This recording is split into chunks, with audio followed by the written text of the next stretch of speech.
That was the first time I believe that the U.S. voted not in line with its European partners and in line with Russia since 1945.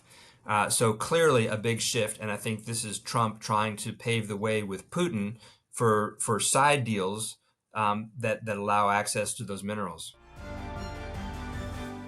Hi, I'm Jo Crawford, and welcome to Times Radio's Trump Report. Today, I'm joined by Lukens, former acting US ambassador to the UK and now senior partner with Signum Global Advisors. Thank you for joining me on the Trump Report today. Oh, happy to be here. Thank you for having me. When you spoke to Times Radio a year ago, you predicted that Trump's strategy for Ukraine would be that on day one, he'd ring up Zelensky and say he's cutting off support. Zelensky got a week to work out a deal with Putin. I mean, you weren't far from the reality of what's happening right now. Yeah, so maybe it didn't happen overnight or in a week, but he's clearly using his time quickly and has put, I think, pretty tremendous amount of pressure on President Zelensky, essentially cut him out of the first round of talks with Russia. And Trump very much wants to have this war ended this year. He's really focused on a ceasefire, I think, at this point, more than a long-term peace arrangement. But if Trump can manage to organize a ceasefire between the parties, he will take that as a victory and walk away happy. How do you think that would work in relations to this potential minerals deal that we're seeing between Ukraine and the US? Well, the minerals deal is still being fleshed out, obviously, and it's very sort of it's a little bit unclear what Ukraine would have to give up to the United States. But Trump sees this, I believe, as a way to tell the American people, not only have I pulled us out of this war, or we're going to stop spending money on this war, which has been very expensive for the American taxpayer, but I have also, managed to negotiate this incredible economic deal for the American people, whereby these valuable resources will flow into the U.S. coffers, essentially. And they're still fine tuning the details of this, and Zelensky is in sort of a tough position because he has to. Clearly, Trump is not going to move forward on working with Zelensky unless he agrees to this in some form and fashion. But Zelensky has to not give up too much of Ukraine's wealth, right? Because the country needs that to rebuild. So they're still working on the details of that, but Trump wants to be able to show that he is bringing a benefit home to the American taxpayer. A lot of these Ukrainian rare earth reserves that they're talking about here, they can be located in some of the eastern regions of Ukraine, which is currently under Russian control. I mean, how do you think Trump's going to navigate that? Well, I think this is the reason that we don't have a clear idea yet of what this looks like. I mean, I think that the ceasefire plan that Trump is operating under, the assumption of which he's operating under, I think assumes that those territories will stay under Russian control. Right? Ukraine is not going to get that land back under any scenario that I can picture. So then the question is exactly how does the U.S. Have access to that land, or the resources under that land? Now, Russia may be perfectly happy to allow the U.S. access to that, and Trump is probably having conversations with Putin on this as well. But if it deals with Ukraine and Russia controls the land, that is a bit of a sticking block there. Do you think that potentially speaks to some of the language that we're hearing from Trump about Zelensky, but also, like UN resolution, which the US voted against, which was trying to condemn Russian actions and supporting Ukraine's territorial integrity? Do you think that speaks to that in any way? Absolutely. That was the first time I believe that the U.S. voted not in line with its European partners and in line with Russia since 1945. So clearly a big shift, and I think this is Trump trying to pave the way with Putin for side deals that allow access to those minerals. When we look at the messaging that's been coming out of the White House and the various cabinet members about Ukraine, you could say that there's been a lot of mixed messaging there, and there's also potential reports of internally there being some sort of divisions going on. What do you make of that? I think, look, on foreign policy, I think there's not that much division. I think the cabinet people and the key people who work on national security issues are fairly well aligned and taking their cues from President Trump. On the economic side, I think there's a little more division as they try to figure out tariffs, and we've seen a lot of back and forth on tariffs in the last 2 months. They're going to happen, they're not going to happen, then we're going to delay them, we're going to do some. For all the talk about tariffs over the course of the last 2 months, it's only China that's actually been hit with 10% tariffs at this point. There are a couple of deadlines coming up in the next couple of weeks regarding steel and aluminum and Canada and Mexico. So I think the economic team is still trying to figure out how to piece all that together in a way that doesn't hurt the American consumer and cause inflation. But on the national security side, I think the mixed messages we're hearing are not so much because of internal division. I think it's more to do with the fact that Trump changes his mind so quickly and he's pushing so aggressively that his team in some ways is trying to catch up with him. Is that effective, do you think? Well, Trump would argue it's effective because he would say, I helped bring about the ceasefire in Gaza. We're now, for the first time in 3 years, there's serious talks happening around a ceasefire and possibly peace talks in Ukraine between Ukraine and Russia. So Trump would say he's being effective. A big moment this week is going to be that conversation between Starmer and Trump, which is expected to take place tomorrow. We saw yesterday that Starmer announced that he was boosting defence spending for the UK from 2.3% to 2.5% by 2027. How do you think that Trump is going to receive that information? Very well. Trump is very sort of hung up on this question of European allies not paying enough of their defense costs. And in Trump's mind, the U.S. has been kind of footing the bill for NATO for decades now. He, during his first term, was pretty effective in essentially bullying our allies to pay more. And he's already made clear that he expects allies to pay more again, somewhere between 3% and 5%. He kind of goes back and forth on the numbers. So I think it was a very strategic and smart move of Keir Starmer to keep this kind of as a surprise until the last minute and then bring this to Washington as his deliverable to say we're going to increase our defense spending. And not only that, we're going to do it by cutting foreign assistance, which, I know a lot of people are upset about. But it's the same thing that Trump is basically doing, similar to what Trump is doing. And I think it'll resonate with Trump. So it's in this, I'm not making a comment on whether this is good for the British economy or the British fiscal situation or international relations, but as far as making Trump happy, it was a smart move. How would you describe that relationship there between Starmer and Trump? I mean, on the one hand, we had Trump saying that Starmer and Macron, for example, they haven't done anything in terms of putting an end to the war in Ukraine. But then on the other hand, he's called Starmer a nice guy. He said he's doing a very good job. I mean, how would you describe their relationship? Well, they don't know each other well. I think they've only met once, as far as I know. They've talked on the phone. The fact that Donald Trump calls Keir Starmer a nice guy is a positive. It could be worse. He could be saying negative things about Keir Starmer. He could be poking fun of him the way he is, the Canadian Prime Minister. So I think Keir Starmer comes into this meeting tomorrow in a pretty solid position. The two men seem to have a good rapport. Trump appears to like him. He's bringing something important to the table, which is an increase in defense spending. There are a lot of things that Starmer wants to avoid, right? He wants to avoid Trump being upset at him, Trump imposing tariffs on the UK. Keir Starmer has a bit of a tricky balancing act because he has to get along and be somewhat aligned with the EU and the European nations, but the US is incredibly important for the UK, so he has to nurture that relationship as well. In my mind, he's done a very good job of doing that so far since Trump came into office.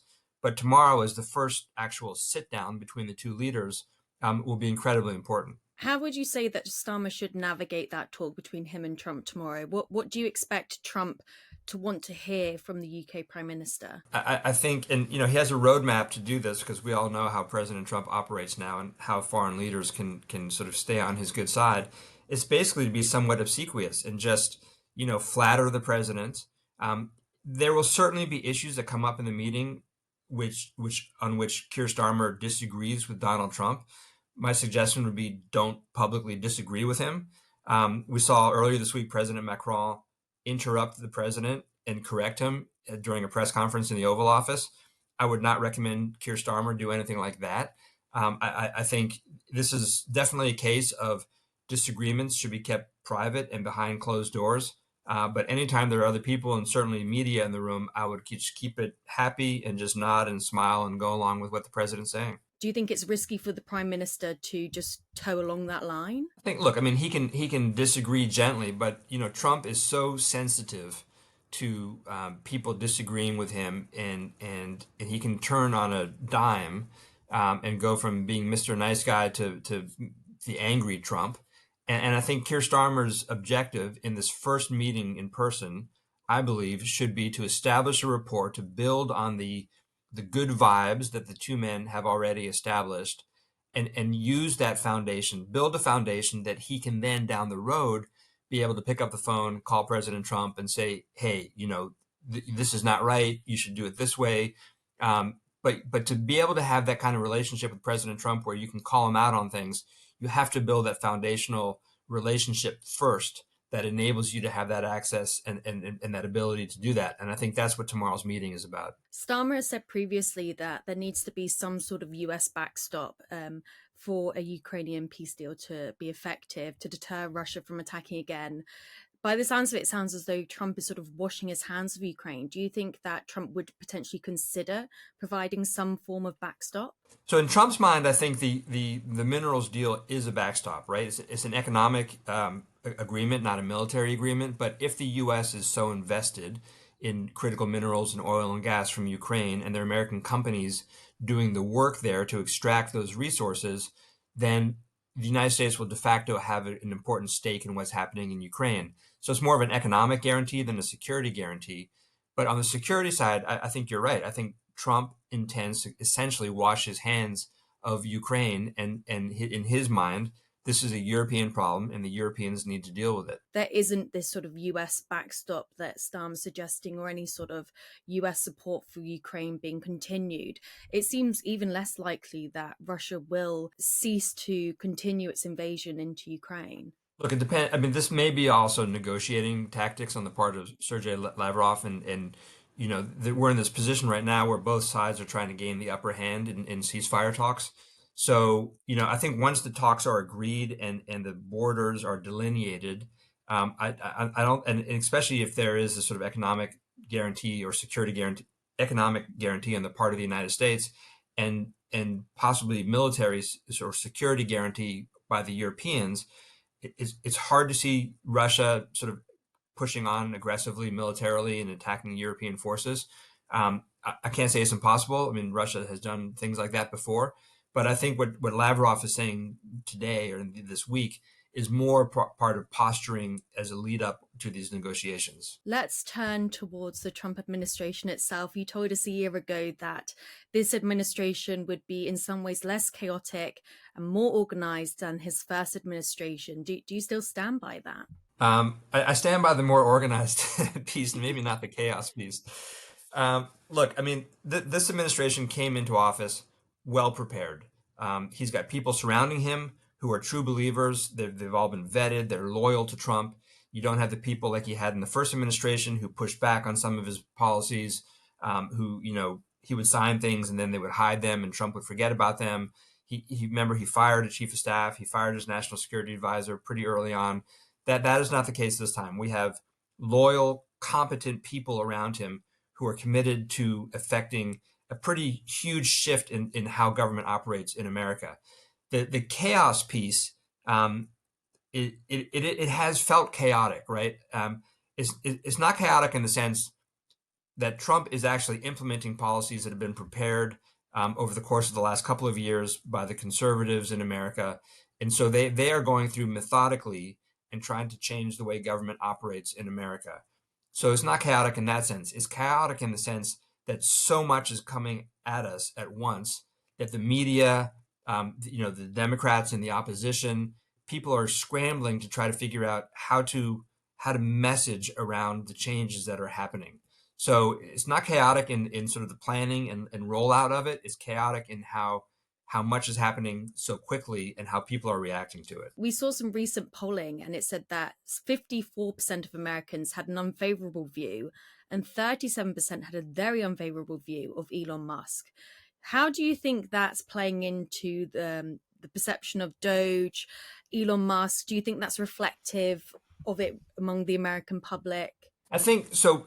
Partly it's the chaos and the confusion. Partly it's the American. I think the reason for the polling is partly the chaos and confusion. It is partly Americans are starting to feel the effects of these cuts. People are losing jobs. So whether you lost a job or your neighbor, there are stories out there now of people who've sort of been indiscriminately cut from their jobs.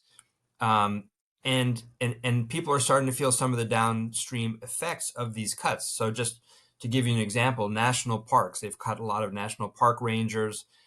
So access to some parks are being closed now. And these are things that affect sort of everyday Americans and things that people didn't really think about before the election. Um, Elon Musk's approach has been his approach has been chaotic, right? And it's been confused and it's been very sort of sloppy, I would say. And he's claimed victory for some huge cuts, which turned out weren't really cuts, or they got the numbers wrong, or they're double counting. So there's a lot of misinformation out there coming from Elon Musk's camp, and I'm not sure they're purposely putting it out there. I think they're just moving too quickly and being sloppy about it. But that feeds into this impression that Elon Musk doesn't really know what he's doing. And the Democrats, I said they were confused and sort of in chaos about how to react to this.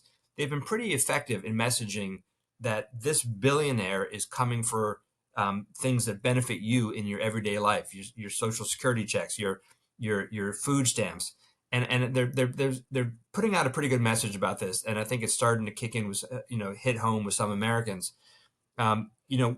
Closing down USAID didn't really have a huge impact in public perception. Most Americans, frankly, would rather see that money spent at home. They don't quite understand the important role that development assistance plays in ensuring U.S. national security. So that was kind of an easy one for Elon Musk to go after and for Donald Trump to go after.